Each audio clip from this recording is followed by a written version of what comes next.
Hey guys, I'm Celeste and welcome back to my channel. I hope everyone is doing well. Today I'm just doing a quick clean in my living, dining, and foyer area. I haven't really focused on these areas in a day or so this is like the aftermath of me not getting those areas cleaned up. I hope you guys enjoyed this video. Let's clean. And guys, I'm not sure what was going on with my camera, but it will fix the quality in just a moment.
So here I'm just going to put some of Corey's pull-ups in the drawer.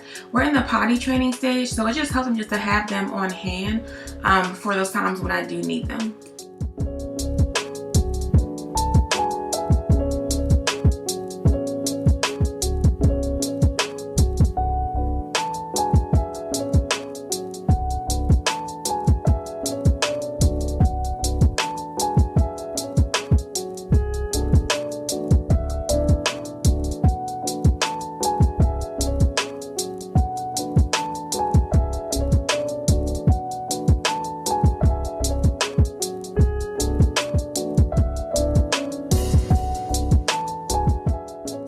So our vacuum gave out on us a few days ago, so I just ran and picked up this Bissell Helix Turbo vacuum, and for the price it does pretty good. It does what I needed to do. It vacuums well and those things. So if you're looking for a cheaper vacuum option, this will definitely get the job done.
guys were all done, I hope you guys were motivated or inspired just to do a quick clean in an area of your home. I hope you enjoyed this video. Please like, comment, and subscribe, and I will see you guys next time.